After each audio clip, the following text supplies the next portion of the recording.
Bagaimana menggunakan kekuatan orang lain? Tidak perlu uang untuk menghasilkan uang. Setiap kali saya selalu mengajak kepada teman-teman saya untuk menjadi pengusaha. Namun banyak sekali feedback yang masuk ke saya yang mengatakan bahwa untuk menjadi pengusaha sangat sulit, bahkan tidak mungkin buat dirinya. Saya terlalu tua, terlalu muda, saya tidak punya modal, tidak punya keahlian, tidak punya teman. Pendengar, itulah alasan-alasan yang paling sering saya dapatkan. Dari alasan-alasan itu, saya semakin yakin bahwa kaum sukses adalah minoritas. Mengapa? Karena mayoritas orang yang memiliki hobi yang sama. Hobi di sini bukanlah hobi seperti olahraga, membaca, dan lainnya. Hobi yang saya maksud adalah hobi beralasan. Kaum mayoritas memiliki hobi untuk memberikan alasan mengapa sesuatu itu tidak bisa dilakukan. Saya percaya selalu ada cara jika Anda berhenti beralasan. Namun sekali lagi, orang-orang yang memiliki hobi yang beralasan akan berkata tidak mungkin. Kalau saya banyak teman, kalau saya banyak uang, kalau saya banyak koneksi, baru saya bisa sukses. Sedangkan saya tidak punya teman, tidak punya uang, dan tidak punya koneksi, maka saya tidak akan sukses. Pendengar, jadikanlah ini sebagai teguran buat Anda yang memiliki hobi menyesatkan itu. Penghalang terbesar kita untuk sukses bukanlah modal, kenalan, maupun keahlian. Penghalang terbesar adalah diri sendiri. Diri kita sendiri yang memproduksi semua alasan itu. Jika Anda ingin sukses, ingatlah kalimat ini: orang sukses selalu kelebihan cara, orang gagal selalu kelebihan alasan. Mengapa banyak sekali orang yang tidak memiliki bisnis? Mengapa banyak sekali orang tidak percaya bahwa tidak memerlukan uang untuk menghasilkan uang? Itu semua karena mereka merasa bahwa mereka harus berjuang sendiri. Mereka yakin bahwa untuk dapat menghasilkan uang tidak bisa tanpa uang. Faktanya, hampir sebagian besar orang kaya di seluruh dunia menasihati hal yang sama: jangan memakai uang sendiri untuk berbisnis. Usahakan untuk mencari sumber pendanaan dari luar. Berusaha dulu mencari uang orang lain. Jika sudah tidak memungkinkan, terpaksa baru menggunakan uang sendiri. Hal ini tentu saja ada plus dan minusnya. Dari menggunakan uang sendiri, biasanya komitmen kita sangat besar karena kita tidak ingin kehilangan uang kita itu. Tentu saja tidak ada yang mengatakan haram jika berbisnis menggunakan uang sendiri. Namun dalam topik dan konteks kita kali ini, saya akan bagikan cara bagaimana kita bisa menjadi kaya tanpa menggunakan uang pribadi. Saat saya menjelaskan hal ini, ada yang menyanggah perkataan saya. Untuk mendapatkan pinjaman dari bank maupun investor, kita kan butuh handphone, butuh pulsa untuk menelpon, itu kan modal. Pendengar, modal atau uang yang saya maksud di sini bukanlah modal operasional seperti pulsa, handphone, kertas, yaitu modal yang jumlahnya cukup signifikan. Jadi dengan menjauhkan orang tadi, saya ingin menyamakan persepsi modal yang saya maksud dalam tulisan ini, yaitu sejumlah uang yang besar dan cukup signifikan yang digunakan untuk membangun bisnis kita. Untuk itu, hal pertama yang Anda hilangkan adalah sikap online shop, di mana Anda bekerja dan berusaha sendiri. Segala sesuatu berasal dari Anda, tidak bekerja sama dengan orang lain. Jika Anda berpikir bahwa ini tidak bisa untuk semua bisnis, tidak bisa untuk bisnis Anda, inilah yang saya sebut dengan mental block. Anda sendiri yang membatasi diri Anda. Tuhan tidak pernah membatasi Anda. Anda mau menjadi kaya atau miskin, sukses atau gagal, semua itu adalah Anda yang memutuskan. Tuhan tidak pernah menciptakan batasan. Pikiran Anda lah yang membatasi Anda. Maka dari itu, segera buang mental block Anda, buang semua pikiran yang membatasi Anda. Jika Anda mulai percaya, maka pintu-pintu peluang akan terbuka bagi Anda. Sebuah kutipan yang bagus dari Henry Ford: jika Anda berpikir Anda bisa, maka Anda benar. Tetapi jika Anda berpikir Anda tidak bisa, Anda juga benar. Saya akan berikan contoh, yaitu Other People Power atau OPP. Ini adalah sebuah ide yang sederhana, namun bisa membuka cara berpikir kita. Apapun bidang usaha Anda selalu bisa menerapkan OPP. Misalkan, Anda seorang developer, Anda tidak perlu ahli dalam bidang hitung-menghitung, tidak perlu bisa melakukan marketing riset atau membuat fasilitas atas studi kelayakan. Anda bisa bayar seorang konsultan untuk melakukan semua itu untuk Anda. Anda juga tidak perlu mengerti teknis membangun, Anda bisa bayar kontraktor untuk melakukannya.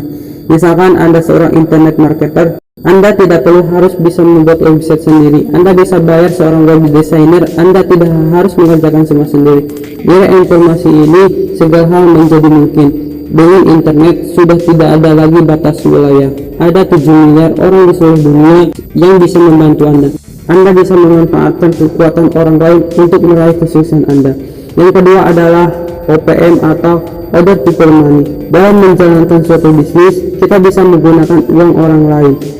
Karena dalam bisnis, modal terpenting bukanlah uang, melainkan keyakinan dan kerja keras. Asal Anda memiliki dua hal itu, Anda bisa menggunakan uang orang lain. Namun, dalam menggunakan OPM, tetap ada sesuatu yang harus Anda barter dengan orang yang menyediakan uangnya. Pada umumnya, ada tiga hal yang bisa Anda jadikan alat tukar, yaitu tenaga, waktu, dan keahlian. Misalkan Anda memiliki keahlian memasak makanan Indonesia yang khas dan sangat enak. Anda bisa datang ke investor dan menawarkan kerjasama. Anda jelaskan bahwa Anda punya keahlian memasak dan bermaksud mengajak kerjasama untuk membuat sebuah restoran. Karena pada umumnya pemilik modal adalah orang yang sibuk. Anda tawarkan mengelola dan menguasai jalannya restoran. Investor mengeluarkan modal, Anda mengeluarkan tenaga. Kemudian Anda dan investor bagi hasil 5% untuk investor, 5% untuk Anda. Adil kan? Bagaimana kalau tidak ada investor yang mau? Anda tinggal cari calon investor lain. Di Indonesia banyak sekali orang yang kaya yang tidak tahu uangnya mau digunakan untuk apa. Ditabung di bank, bunganya sangat kecil, main saham rugi terus, ingin bisnis tidak punya tenaga. Saat Anda datang dengan penawaran bisnis yang menguntungkan, bukankah Anda jadi malaikat untuk mereka? Jika masih ditolak, jangan putus asa. Jangan sampai ditolak sekali Anda merenung sampai 29 hari. Fakta berkata bahwa 60% transaksi yang berhasil di seluruh dunia terjadi setelah percobaan kelima. Seandainya Anda baru mencoba kelima dan berhenti, maka Anda sudah membuang 60% kemungkinan terjadinya suatu transaksi. Pertanyaannya kemudian adalah, di mana saya bertemu dengan para investor? Banyak pembicara atau motivator yang menjadikan seminar sebagai sumber penghasilan mereka. Saya tidak menepis bahwa seminar juga merupakan sumber penghasilan utama saya. Tetapi, saya memiliki tujuan lain, yaitu mendapatkan banyak referensi, koneksi, relasi, dan investor. Saya tidak ingin menjadi seorang pembicara di mana saya bisa bertemu dengan para investor. Anda bisa menghadiri seminar-seminar. Di seminar apalagi yang dihadiri oleh ribuan orang. Anda bisa saling bertukar kartu nama. Minimal Anda bisa mendapatkan 100 orang kenalan baru. Atau Anda bisa menghadiri pameran properti, karena pada umumnya yang hadir di pameran properti adalah orang yang memiliki uang. Ikut dalam klub bisnis seperti Donald Trump yang bergabung dalam klub saat berusia 27 tahun. Ikut klub kebugaran, hadir di pesta pernikahan, aktif di kegiatan keagamaan, mulai internet, menghubungi keluarga, atasan, dan masih banyak yang lain. Jika Anda mencari, maka Anda akan mendapatkan. Yang ketiga adalah Other People Idea atau OPI. Anda mungkin saja memiliki uang namun tidak punya ide mau diapakan uang Anda itu, maka Anda bisa gunakan jurus OPI ini. Bisnis franchise merupakan salah satu contoh memanfaatkan ide orang lain. McDonald yang saat ini memiliki 31.000 cabang di seluruh dunia, yang membuka adalah orang yang kaya yang memiliki uang. McDonald hanya memiliki ide, orang-orang kaya itu yang membeli franchise-nya, beli idenya. Dengan membeli franchise tidak perlu memiliki ide atau keahlian, semua sudah disiapkan oleh franchisor. Pemilik franchise McDonald tidak perlu memiliki keahlian membuat burger, menggoreng kentang, mengatur karyawan, sampai keahlian manajemen. Sistemnya sudah disiapkan oleh McDonald. Itulah contoh dari menggunakan ide orang lain. Kita hanya perlu menyiapkan modal, nanti semua konsep dan sistem disiapkan oleh pemilik idenya. Yang terakhir adalah OPM ditambah dengan OPI. Bagaimana jika Anda tidak memiliki ide apalagi uang? Orang lain akan bilang, kalau sudah begitu lebih baik mati saja. Tunggu dulu.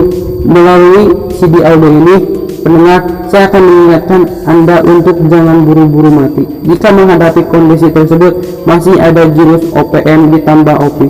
Jurus OPM dan OPI ini adalah sebuah jurus sakti, di mana Anda yang tidak punya ide dan uang bisa meraih kesuksesan. Caranya adalah dengan mencari orang yang memiliki ide dan orang yang memiliki uang. Anda berperan sebagai mak comblang atau penghubung, atau istilah kerennya makelar. Dalam hal ini, kemampuan yang terpenting adalah kemampuan komunikasi dan negosiasi Anda. Misalkan, Anda mengenal dua orang. Si A adalah seorang yang sangat ahli di bidang otomotif, sangat ahli di bidang mesin dan modifikasi mobil, bahkan pernah juara modifikasi. Anda juga mengenal si B yang merupakan seorang yang sangat kaya, namun sudah agak tua dan tidak tahu harus diapakan uang miliknya. Pertama, Anda datang dulu pada si A dan bilang padanya kalau Anda melihat potensi keahliannya bisa dijadikan bisnis. Tawarkan mau tidak dimodali.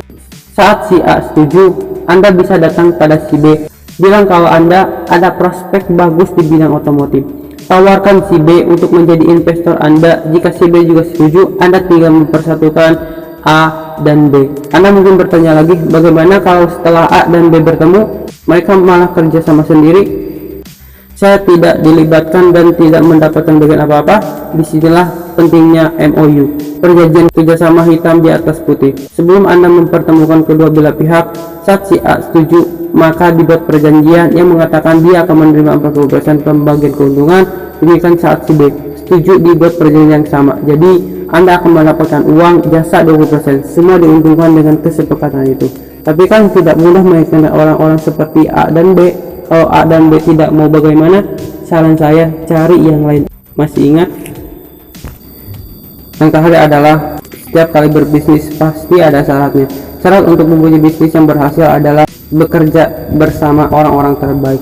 Anda harus mendapatkan staf, tim, karyawan yang terdiri atas orang-orang terbaik di bidangnya. Namun biasanya mereka harus dibayar mahal. Ada harga yang harus dibayar untuk mendapatkan orang-orang terbaik. Seorang konsultan properti bisa dibayar dengan harga 50 juta per bulan. Itu hanya untuk berkonsultasi. Tidak ada jaminan setelah berkonsultasi Anda pasti sukses di bidang properti. Untuk itu perlu disiasati cara agar Anda bisa tetap bekerja sama dengan orang-orang terbaik tetapi bisa tetap menekan biaya. Cara yang bisa Anda coba antara lain: 1. Bayar dengan saham. Berapa saham atau bagian yang akan Anda berikan kepada mereka tentu saja bergantung pada omset usaha Anda, juga dari kebaikan hati Anda. Di sini intinya, jika bisnis berjalan dengan baik, maka semua orang akan menikmati hasilnya. Karyawan akan mempunyai rasa memiliki, karena itu mereka akan bekerja sama kerasnya dengan Anda untuk mendapatkan hasil yang optimal. Yang kedua adalah bayar berdasarkan hasil. Pada umumnya, yang membuat karyawan malas dan tidak termotivasi untuk bekerja adalah sistem penggajian RMSC. Rajin malas sama saja. Mereka yang bekerja dengan rajin mendapatkan gaji yang sama dengan yang malas. Akhirnya, mereka yang bisa berprestasi tidak akan mengeluarkan seluruh potensinya. Lebih baik mereka dibayar sesuai prestasi mereka. Jika mereka memang bekerja secara efektif, bisa jadi bonus mereka akan lebih besar dari gaji pokoknya. Dengan menerapkan dua cara itu, kita bisa bekerja dengan orang-orang terbaik tanpa perlu mengeluarkan banyak biaya. Hasil kerja juga akan lebih optimal karena ada rasa memiliki dan rasa dihargai prestasinya.